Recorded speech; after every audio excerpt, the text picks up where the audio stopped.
ఆంధ్రప్రదేశ్ రాజకీయాల్లో జాడా శ్రవణ్ కుమార్ పేరు ఇప్పుడు ఒక సంచలనంగా మారింది. సామాజిక అంశాలపై పోరాడే న్యాయవాదిగా గుర్తింపు పొందిన ఆయన ఇటీవల ఒక లైవ్ ప్రోగ్రాం ద్వారా మాజీ ముఖ్యమంత్రి వైఎస్ జగన్మోహన్ రెడ్డికి సుప్రీంకోర్టు నుండి నోటీసులు ప్రత్యక్షంగా చదివి వినిపించడం రాష్ట్ర వ్యాప్తంగా చర్చనీయాంశమైంది. ఈ పరిణామం రాజకీయ వర్గాల్లో పెను సంచలనాన్ని సృష్టించింది.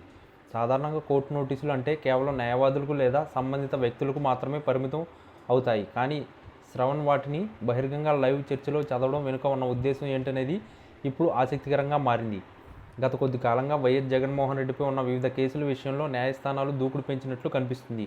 ముఖ్యంగా అక్రమాస్తుల కేసు మరియు మద్యం పాలసీకి సంబంధించిన అంశాలపై సుప్రీంకోర్టు సీరియస్గా ఉన్నట్లు వార్తలు వస్తున్నాయి. ఈ నేపథ్యంలో జాడా శ్రవణ్ లైవ్లోకి వచ్చి ఆ నోటీసులలోని ప్రతి అంశాన్ని వివరించడం చూస్తుంటే జగన్ చుట్టూ ఉచ్చు బిగుస్తుందా అనే అనుమానాలు కలుగుతున్నాయి. ఈ నోటీసులోని అంశాలు జగన్ను నేరుగా ప్రశ్నిస్తున్నాయని, గత ప్రభుత్వ హయాంలో జరిగిన నిర్ణయాలపై కోర్టు వివరణ కోరిందని శ్రవణ్ తన విశ్లేషణలో పేర్కొన్నారు. శ్రవణ్ ఈ నోటీసులను లైవ్లో చదివిన తీరు జగన్ మద్దతుదారులను ఆగ్రహానికి గురిచేస్తుండగా ప్రత్యర్థులకు మాత్రం అస్త్రంగా మారింది. జగన్కి సంబంధించిన వ్యక్తిగత కేసుల వివరాలు ఇలా బహిర్గంగా చర్చించడం న్యాయపరంగా ఎంతవరకు సరైందనే చర్చ కూడా సాగుతుంది. అయితే ప్రజాప్రతినిధులపై ఉన్న కేసుల వివరాలు ప్రజలకు తెలియాల్సిన అవసరం ఉందని శ్రవణ్ తన వాదనలను బలంగా వినిపించారు. సుప్రీంకోర్టు జడ్జి జారీ చేసిన నోటీసులోని సాంకేతికపరమైన అంశాలను సామాన్యులకు అర్థమయ్యేలా తెలుగులో వివరించడం ద్వారా ఆయన ఒక కొత్త రకమైన రాజకీయ విశ్లేషణలకు తెరలేపారు.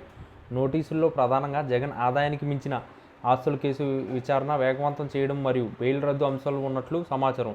సుప్రీంకోర్టు ధర్మాసనం ఈ కేసులను నిశ్చితగా పరిశీలిస్తుందని, వచ్చే విచారణలో జగన్ స్వయంగా హాజరు కావాల్సిన పరిస్థితి రావచ్చని శ్రవణ్ హెచ్చరించారు. ఈ పరిణామాలు వల్ల వైఎస్ఆర్ కాంగ్రెస్ పార్టీ శ్రేణుల్లో ఆందోళన మొదలైంది. ఒకవైపు పార్టీని మళ్లీ బలోపేతం చేయాలని జగన్ ప్రయత్నిస్తుంటే, మరోవైపు ఇట్లాంటి న్యాయపరమైన చిక్కులు ఆయనకు అడ్డంకిగా మారుతున్నాయి. రాబోయే రోజుల్లో ఈ నోటీసులు ప్రభావం ఆంధ్రప్రదేశ్ రాజకీయాలపై గట్టిగా ఉండే అవకాశం ఉంది. జాడా శ్రవణ్ చేసిన ఈ సాహసోపేతమైన విశ్లేషణ జగన్ ఇమేజ్కు డ్యామేజ్ కలిగిస్తుందా, లేదా జగన్ ఈ చట్టపరమైన సవాళ్లను సమర్థవంతంగా ఎదుర్కొంటారా అన్నది వేచి చూడాలి. ఏది ఏమైనా సుప్రీంకోర్టు నోటీసులను లైవ్లో చదివి వినిపించడం ద్వారా శ్రవణ్ ఒక పెద్ద దుమారాన్నే రేపారు. ఇది కేవలం నోటీసుల పాఠాన మాత్రమే కాదు, జగన్ భవిష్యత్తు రాజకీయ ప్రయాణాన్ని శాసించే ఒక సంకేతంగా కనిపిస్తుంది.